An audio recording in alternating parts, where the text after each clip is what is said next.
The rise and fall of Evergrande. Evergrande was China's second largest property developer. China's real estate sector represents 25% of their GDP, and Evergrande's aggressive growth strategy was to turn 300 billion borrowed dollars into the dream of home ownership for millions in China.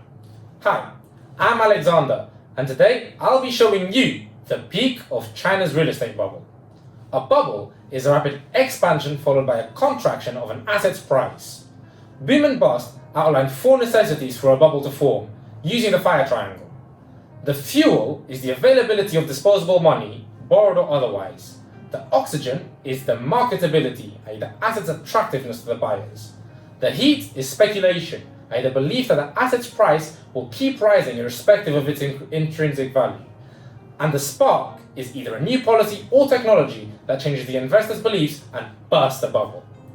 Now the theory checks out, but are bubbles this recognizable? The answer is yes, in hindsight.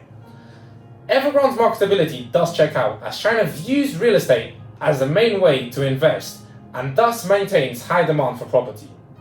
China's citizens also had abundant disposable cash coming off a period of strong economic growth and urbanization, and their firms saw easy and high loan activity. Speculation was built on the continuous housing price increases since the 2000s.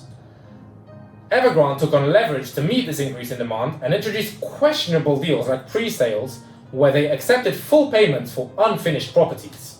This allowed for cross-subsidization, utilizing pre-sale funds from new projects to finance the completion of older ones. And despite all this, rational investors were not swayed, as they knew that if prices kept rising, investments would still be profitable. China's spark was the three red lines policy, which sought to reduce the economy's debt dependency and prevent future financial crises, which is pretty ironic. Crossing no lines allowed for an annual debt growth of 15%, but 5% less with each line crossed, meaning that Evergrande could not indebt itself further as it met no criteria.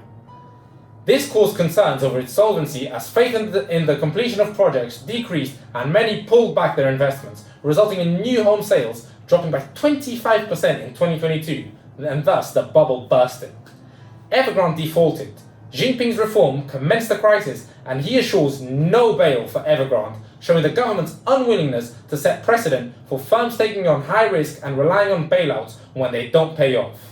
Can Evergrande's demise and Jinping's adamant response cause contagion and make Evergrande the new Lehman Brothers? Only time will tell.